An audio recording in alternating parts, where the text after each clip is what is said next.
اذكروا نعمة الله عليكم إذ جاءتكم جنود فأرسلنا عليهم ريحا وجنودا لم تروها وكان الله بما تعملون بصيرا.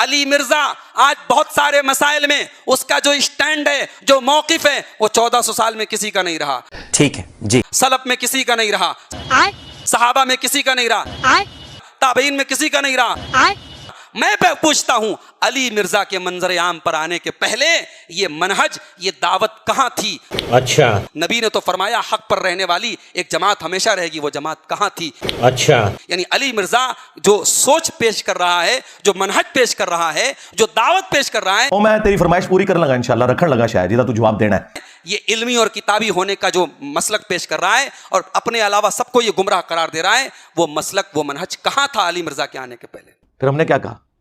صبر کرو، رکو ذرا، ہم ہی بتا دیتے ہیں۔ اوے تواڈے مرے بھی زندہ ہو جان نا، انجینئر دی ایک گل دا جواب نہیں دے سکتے، لیکن جب تمہارے سٹیجز سے اڈتے ہوگی وابی نعرے لگتے ہیں ابتسام صاحب، تو نعرے رکوایا کرو نا۔ میرے سٹوڈنٹس میں سے ایک دو بندوں نے بات کی نا کہ میں علمی کتابی ہوا، تو میں نے اس اسٹیٹ سے کہا کہ علمی کتابی فرقے پہ اللہ کی لعنت، کہ تم علمی کتابی کو فرقہ بنا کے پیش کر رہے ہو۔ یہ تو ایک سلوگن کی بات تھی، ہم مسلم ہیں، کوئی مسلم علمی کتابی نہیں ہے۔ وہ ایک شعر تھا، ایک رجز تھا، جس کا اظہار تھا کہ ہم علم اور کتاب کی بنیاد کے اوپر اسلام کو فالو کرتے ہیں، کسی فرقے کا نام نہیں تھا۔ اب ان کو بھی چاہیے یہ کہ وہابی فرقے پہ لعنت، بریلوی دیوبندی تو پہلے ہی بھیجتے ہیں وہابی فرقے کے اوپر لعنت۔ اہل حدیثوں کا کام ہے یہ کہ وہابی فرقے پہ لعنت، اگر تم وہابی نہیں ہو تو لعنت بھیجو۔ اس شخص کا نبی علیہ السلام سے کوئی تعلق نہیں ہے جو فرقے بنائے۔ ہم بھی جو اہل سنت کی ٹرم یوز کرتے ہیں یہ منہج کے طور پر ہے، فرقے کے طور پر اہل سنت کہلوانا بھی فرقہ واریت ہے۔ اہل سنت فرقہ وہ ہوگا جو اس کی بنیاد پہ دوسرے فرقوں کو کافر کہے گا، جہنمی کہے گا۔ اہل سنت منہج یہ ہوگا کہ وہ بتائے گا قرآن و سنت یہ کہتے ہیں، ہم علمی طریقے سے آپ کی اصلاح کرتے ہیں، آپ کے پیچھے نمازیں پڑھیں گے، آپ کو چندے دیں گے، آپ کو کافر ڈکلیئر نہیں کریں گے، آپ ہمارے بھائی ہیں، اپنی اصلاح کریں، ہاں بریلوی ہوں، دیوبندی ہوں، اہل حدیث ہوں، شیعہ ہوں۔ اس لیے دیکھیں ہم نے کوئی چندہ بک نہیں بنائی جو ان کی زندگی موت کا مسئلہ ہے، مسجد نہیں بنائی، نمازیں ان کے پیچھے پڑھتے ہیں، چندے ان کو دیتے ہیں، صرف اس لیے کہ کہیں سے شیطان داخل نہ ہو کہ انجینئر صاحب بھی ہمارے بزرگوں کی طرح ایک فرقہ کھڑا کرنے لگے، اور گالیاں مجھے دیتے ہیں کہ انجینئر صاحب نے علمی کتابی فرقہ لانچ کر لیا ہے۔ اور یار میں ایک سلوگن پڑھ رہا ہوں، اس کا علمی کتابی کے ساتھ کیا تعلق تھا کہ فرقے کے طور پر ہے کوئی؟ نہیں، ہم مسلم ہیں۔ وہ تو بات کی تھی کہ علم اور کتاب کی بنیاد پہ چلنا چاہیے، قرآن اور سنت کی بنیاد پہ چلنا چاہیے۔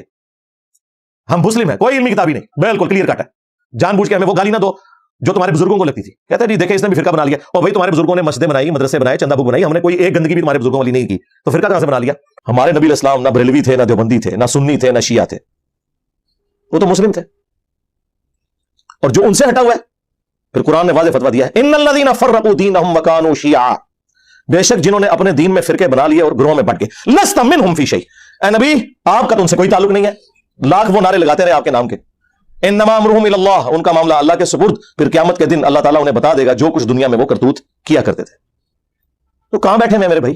اور جی نبی علیہ السلام نے فرمایا کہ 73 فرقے بن جائیں گے تو ایک فرقہ جنت میں جائے گا، سرکار کسی حدیث میں نہیں ہے فرقہ جنت میں جائے گا، ایک گروہ، فرقہ تو جنت میں ہی جائے گا۔ نبی علیہ السلام ان کے صحابہ اور اہل بیت کیا فرقہ تھے؟ فرق کہتے ہیں ٹوٹ کے الگ ہونے والے کو، جو درخت سے ٹوٹ کر پتا الگ ہوتا ہے وہ فرق ہوتا ہے، درخت تو اپنی اصل ہے، اصل تو مسلم تھا، فرقے تو آپ لوگوں نے بنائے۔ انڈیا کے 2 شہروں کے نام کے اوپر فرقے بنا دیے، دیوبند اور بریلی۔ خانہ کعبہ شریف کو 400 سال تک بدعت سے بھر کے رکھا، جب چاروں اماموں کے نام کے اوپر، ان بیچاروں کو تو پتہ نہیں ہوگا، 4 مسلح ڈال دیے 400 سال تک، 1517 سے 1917 تک سلطنت عثمانیہ، اور پھر اللہ نے ایسے اٹھائے اب قیامت تک دوبارہ نہیں انشاءاللہ 4 مسلح ڈلتے، کیونکہ حنفیوں کے ہی 2 مسلح بن گئے ہیں، بریلوی اور دیوبندی۔ ہاں ایسی اللہ نے کمر توڑی ہے اللہ کے فضل سے۔ باقی ہم نے جو کچھ کیا آپ کو پتا، پچھلے 1000 سال میں اتنی عزت نہیں کمائی تھی انہوں نے جتنی ان 10 سالوں کے اندر انہوں نے ذلت کما لی ہے، الحمدللہ، اللہ کا شکر ہے۔ سرکار ہمارا تو ایک نعرہ ہی ان کے سارے بابوں کو لے جاتا ہے کہ میرے نبی سا ہے ہی کوئی نہیں، تیرے بابے تھے شے ہی کوئی نہیں، یعنی تیرے بابے اللہ رسول کے مقابلے پہ۔ ایک ماموں کے پیچھے تم لوگوں نے اپنے آپ کو ذلیل کروایا، مجھے تو کوئی نقصان نہیں ہے، میں نے بتایا کہ اہل حدیث فرقہ گیا، بلکہ اوپر مٹی بھی ڈال گئی ہے اور کتبہ بھی لگ گیا اور اس پہ لکھا ہوا ہے 2812۔